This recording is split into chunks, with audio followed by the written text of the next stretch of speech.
ரோமர் 9ஆம் அதிகாரத்தை நாம் படிக்கும் பொழுது அங்கே இஸ்ரவேலரோடு முற்காலத்திலே தேவன் செயல்பட்டதை குறித்து அது கூறுகிறது.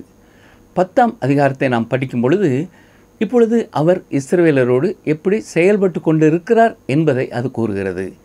11ஆம் அதிகாரத்திலே வரும் காலத்தில் தேவன் எப்படி இஸ்ரவேலரோடு செயல்பட போகிறார் என்பது அங்கே சொல்லப்பட்டிருக்கிறது. தேவனுடைய எல்லா செயல்பாடுகளும் அவருடைய சித்தப்படியே நடைபெறுகிறது. கிருபையோடு கூட அவர் செயல்படுகிறார். இங்கே பார்க்க போகும் சத்தியங்கள் ஒருவேளை கசப்பான மருந்தை போல இருக்கலாம், ஆனால் அதுவே சத்தியமாய் இருக்கிறது.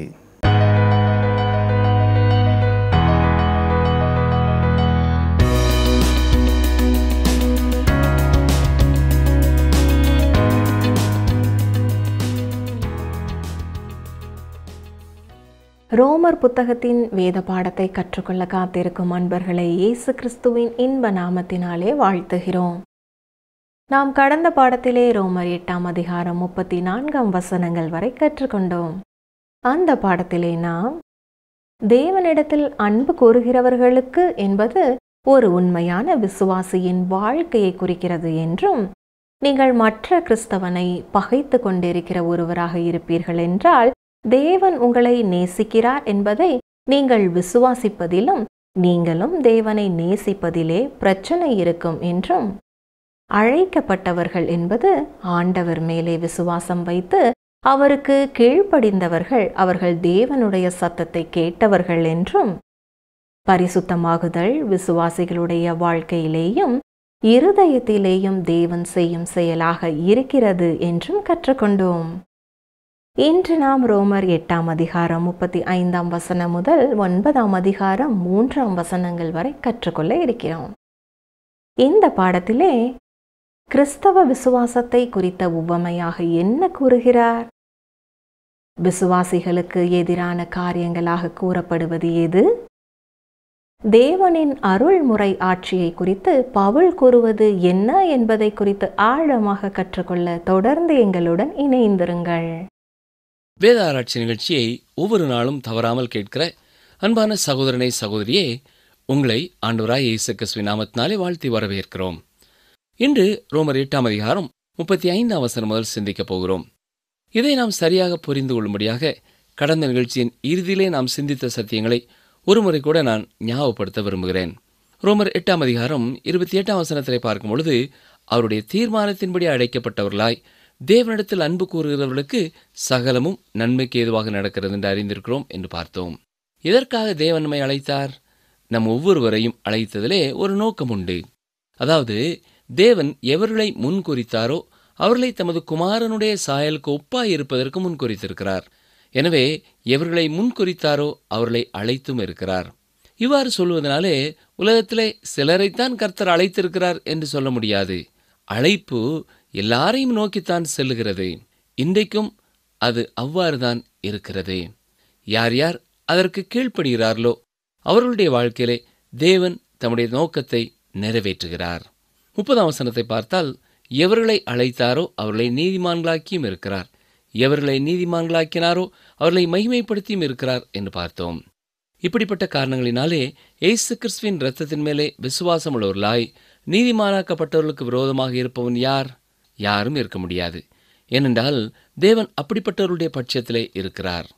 அது மட்டுமல்ல, தம்முடைய சொந்த குமாரன் என்று பாராமல் நம் எல்லாருக்காகவும் இயேசு கிறிஸ்துவை ஒப்புக் கொடுத்த தேவன் அவரோடு கூட மற்ற எல்லாவற்றையும் நமக்கு நிச்சயமாக தந்தருள்வார். தேவன் தெரிந்து கொண்டவர்களை யாரும் குற்றம் சாட்ட முடியாது. ஏனென்றால் தேவனுடைய வலது பார்சத்திலே இன்றைக்கும் கிறிஸ்து உயிரோடு இருந்து நமக்காக வேண்டுதல் செய்கிறவராயிருக்கிறார். ரோமர் 8ஆம் அதிகாரம் 35ஆம் வசனம் பாருங்கள். உமது நிமித்தம் எந்நேரமும் கொல்லப்படுகிறோம், அடிக்கப்படும் ஆடுகளைப் போல எண்ணப்படுகிறோம் என்று எழுதியிருக்கிறபடி நேரிட்டாலும். தொடர்ந்து வருகிற வசனங்களிலே எப்படிப்பட்ட துன்பங்கள் எல்லாம் அவர்களுக்கு வர முடியும் என்பதை பட்டியலிடுகிறார். பாடுகள் நம்மை தேவனை விட்டு பிரிக்க முடியுமா? முடியாது. தேவன் உங்களை கைவிட்டு விடுவாரா? இல்லை, அவர் உங்களை கைவிடப் போகிறதில்லை. அப்போஸ்தலனாகிய பவுல் தனது அனுபவத்திலிருந்து எப்படிப்பட்ட பாடுகளும் தேவனுடைய அன்பிலிருந்து அவரை பிரிக்காது என்பதை அறிந்திருக்கிறார். வசனம் 36 பாருங்கள். கிறிஸ்துவின் அன்பை விட்டு நம்மை பிரிப்பவன் யார்? உபத்திரவமோ, வியாகுலமோ, துன்பமோ, பசியோ, நிர்வாணமோ, நாசமோசமோ, பட்டயமோ. சங்கீதம் 44:22 நாம் வாசிக்கும் பொழுதும், உமது நிமித்தம் எந்நேரமும் கொல்லப்படுகிறோம், அடிக்கப்படும் ஆடுகளைப் போல எண்ணப்படுகிறோம் என்று வாசிக்கிறோம். இந்த கிருபையின் நாட்களிலேயும் பரிசுத்தவான்களை குறித்த ஒரு ஓவியமாக இந்த பயங்கரமான காட்சி இருக்கிறது. இந்த காலகட்டத்திலேயும் கர்த்தருடைய பிள்ளை ஒருவருக்கு விரோதமாக பிசாசின் மக்கள் செய்கிற காரியம் இதுதான். திருச்சபையின் வரலாறு அதை வெளிப்படுத்துகிறதா இருக்கிறது. அருமையானவர்களே, நீங்கள் கர்த்தருக்காக உறுதியாக நிற்கும் ஒருவராக இருப்பீர்கள் என்றால் உங்களுடைய வாழ்க்கையிலேயும் சில இழப்புகளை நீங்கள் சந்திக்கத்தான் வேண்டும். இன்றைக்கும் பரிசுத்தவான்கள் பலர் அனுபவிக்கும் பாடுகளை பார்க்கும் பொழுது நமக்கு கஷ்டமாகத்தான் இருக்கிறது. என்றாலும் அவர்களையும் அது தேவனுடைய அன்பிலிருந்து பிரிக்க மாட்டாது. ரோமர் 8:37 இவை எல்லாவற்றிலேயும் நாம் நம்மில் அன்பு கூறுகிறவராலே முற்றும் ஜெயம் கொள்ளுகிறவர்களாய் இருக்கிறோமே. அடிக்கப்படும் ஒரு ஆடு எப்படி முற்றும் ஜெயம் கொள்ளுகிறதா இருக்க முடியும்? கிறிஸ்தவ விசுவாசத்தை குறித்த அருமையான ஒரு ஓமை இது. முற்றிலும் ஜெயம் கொள்ளுகிறவர்களாய் இருக்கிறோம் என்று சொல்லும் பொழுது நமக்காக வெற்றி பெறும் ஒருவருடைய உதவி நமக்கு கிடைக்கிறது. நாம் ஒரு பொழுதும் தோல்வி காண அவர் நம்மை விடுகிறதில்லை. வெற்றி கிறிஸ்துவுக்குரியது, நமக்குரியதல்ல. வெற்றியுள்ள வாழ்க்கை என்பது நம்முடைய வாழ்க்கை அல்ல, அது அவருடைய வாழ்க்கை. ரோமர் 8:38-39 பாருங்கள். மரணமானாலும் ஜீவனானாலும் தேவதூதர்களானாலும் அதிகாரங்களானாலும் வல்லமைகளானாலும் நிகழ்காரியங்களானாலும் வரும் காரியங்களானாலும் உயர்வானாலும் தாழ்வானாலும் வேறெந்த சிருஷ்டியானாலும் நம்முடைய கர்த்தராகிய கிறிஸ்து இயேசுவில் உள்ள தேவனுடைய அன்பை விட்டு நம்மை பிரிக்க மாட்டாதென்று நிச்சயித்திருக்கிறேன். நிச்சயித்திருக்கிறேன் என்று சொல்லும் பொழுது நிச்சயமாக அறிந்திருக்கிறேன் என்று பொருள்படுகிறது. மரணம் நம்மை தேவனுடைய அன்பிலிருந்து பிரிக்க மாட்டாது. சொல்லப்போனால் மரணம் நம்மை அவருடைய பிரசன்னத்திற்குள்ளே எடுத்துச் செல்கிறதாயிருக்கிறது. ஆதி காலங்களிலே இரத்த சாட்சியாக மறிக்கும்படியாக நின்ற விசுவாசிகளை பார்த்து விசுவாசத்தை மறுதலிக்க சொன்னவர்கள் சொன்ன காரியம் என்ன தெரியுமா? உங்களை கொன்று போடுவோம் என்று சொன்னார்கள். அப்படியா? மிகவும் நன்றி, நீங்களே என்னை தேவனுடைய பிரசன்னத்திற்கு எடுத்துச் சென்று விடுகிறீர்கள் என்று பதில் உரைப்பார்களாம். அப்படிப்பட்ட மனிதர்களை துன்புறுத்தவே முடியாது. மரணமானாலும் ஜீவனானாலும் என்று சொல்லப்பட்டிருக்கிறது. சில வேளைகளிலே மரணத்தை சந்திப்பதை விட ஜீவனோடு இருப்பது கடினமான காரியமாயிருக்கலாம். ஆனால் வாழ்க்கையின் சோதனைகள், தோல்விகள், ஏமாற்றங்கள், நிச்சயமற்ற காரியங்கள், வேதனைகள் எதுவுமே கிறிஸ்து இயேசுவில் உள்ள தேவனுடைய அன்பை விட்டு நம்மை பிரிக்க மாட்டாது. 38 பார்க்கும் பொழுது தூதர்களானாலும் என்ற ஒரு வார்த்தையும் பார்க்கிறோம். தூதர்கள் என்று சொல்லும் பொழுது விழுந்து போன தூதர்கள்.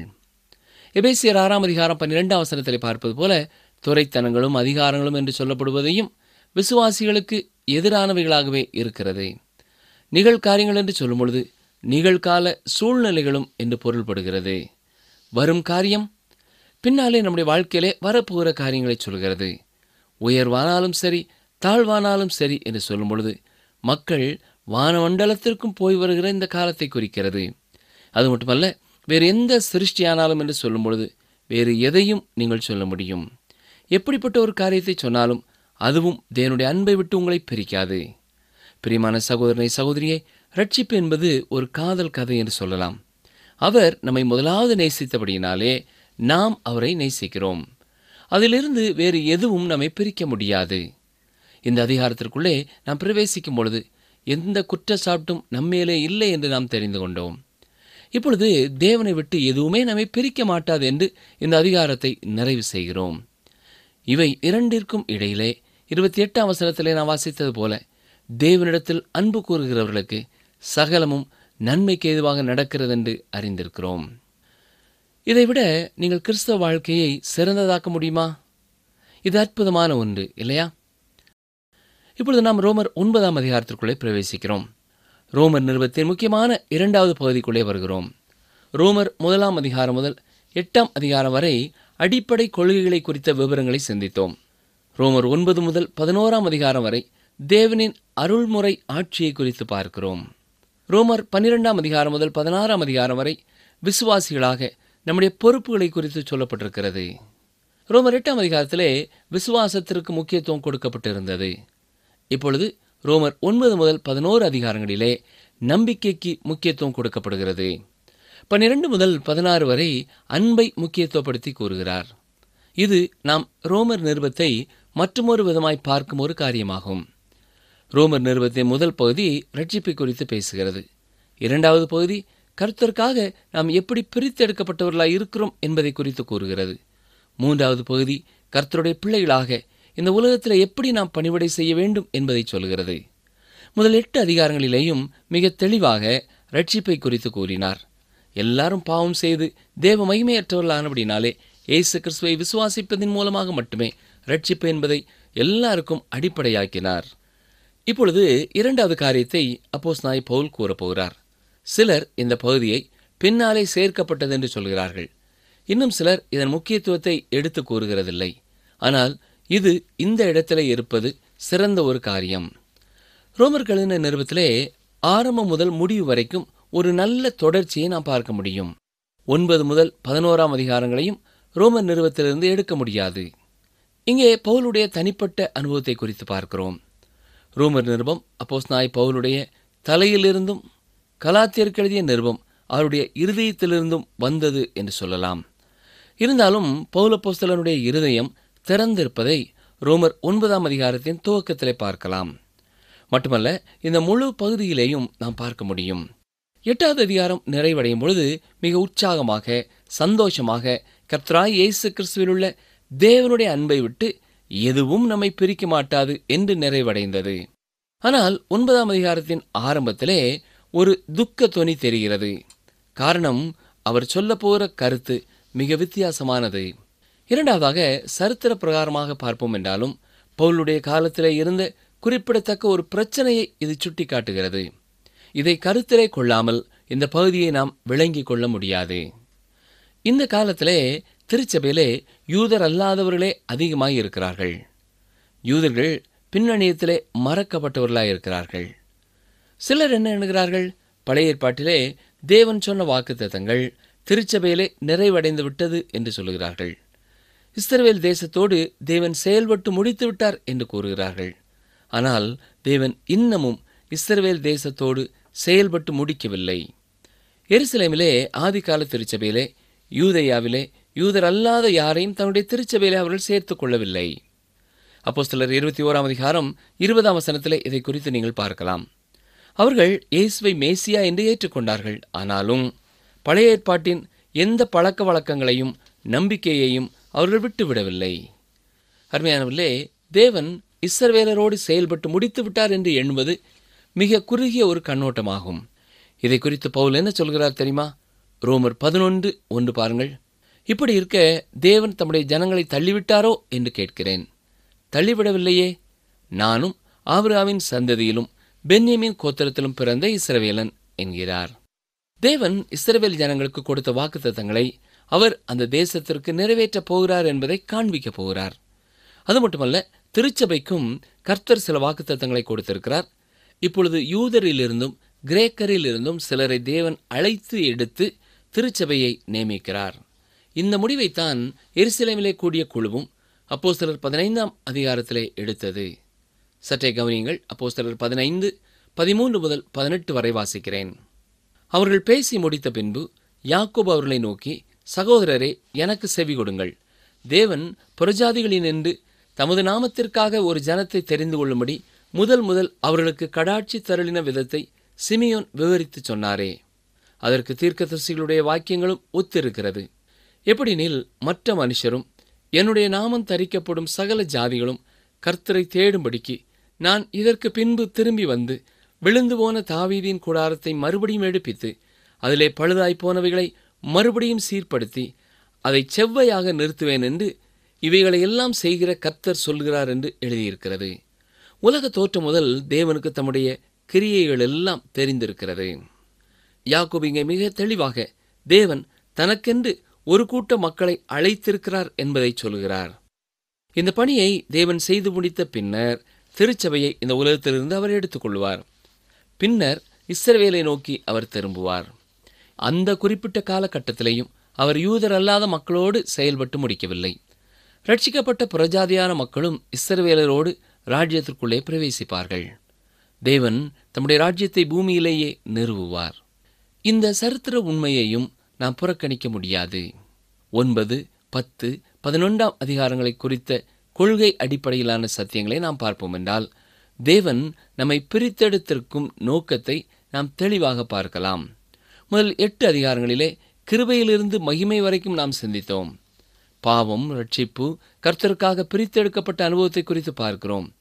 இந்த குறிப்பிட்ட காலத்திலே நாம் எந்த தேசத்தை சேர்ந்திருக்கிறோம் என்பது முக்கியமல்ல, என்ன சடங்காச்சாரங்களை செய்கிறோம் என்பதும் கர்த்தருக்கு முன்பதாக முக்கியமானதல்ல. விசுவாசம் ஒன்றே தேவன் மனிதனிடத்திலே ஏற்றுக்கொள்ளும் ஒன்றாயிருக்கிறது. ஒரு மனிதன் எந்த நாட்டைச் சேர்ந்தவனாய் இருந்தாலும் சரி, எந்த இனத்தைச் சேர்ந்தவனாய் இருந்தாலும் சரி, அவரிடத்திலே கிருபையை பெற்றுக்கொள்ளலாம்.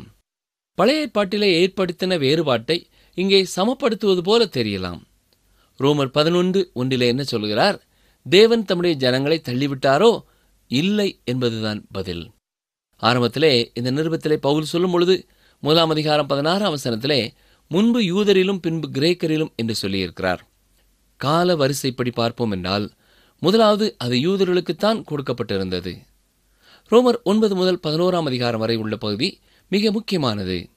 கிறிஸ்தவ கொள்கைகளை குறித்து அது கூறவில்லை, எதிர்காலத்தை குறித்து, அதாவது தேவன் இஸ்ரவேலரோடு இன்னும் செயல்பட்டு முடிக்கவில்லை என்பதை இது காட்டுகிறது. 9வது அதிகாரத்தை நாம் படிக்க துவங்கும் பொழுது இஸ்ரவேலரோடு முற்காலத்திலே தேவன் செயல்பட்டதை குறித்து அது கூறுகிறது. 10வது அதிகாரத்திலே இப்பொழுது இஸ்ரவேலரோடு ஆண்டவர் எப்படி செயல்படுகிறார் என்பது சொல்லப்பட்டிருக்கிறது. 11வது அதிகாரத்திலே வரும் காலத்திலே தேவன் எப்படி இஸ்ரவேலரோடு செயல்பட போகிறார் என்பது சொல்லப்பட்டிருக்கிறது. தேவனுடைய எல்லா செயல்பாடுகளும் அவருடைய சித்தப்படியே நடைபெறுகிறது. கிருபையோடு கூட அவர் செயல்படுகிறார். இங்கே நாம் பார்க்க போகும் சத்தியங்கள் ஒருவேளை கசப்பான மருந்தை போல இருக்கலாம், ஆனால் அதுவே சத்தியமாயிருக்கிறது. கவனியங்கள், ரோமர் 9 அதிகாரம் 1 வசனம். எனக்கு மிகுந்த துக்கமும் இடைவிடாத மனவேதனையும் உண்டாயிருக்கிறது. அப்போஸ்தலனாகிய பவுல் தன்னுடைய சொந்த ஜனங்களை குறித்து கொள்ளும் வேதனையை நாம் முழுமையாக புரிந்து கொள்ள முடியாது.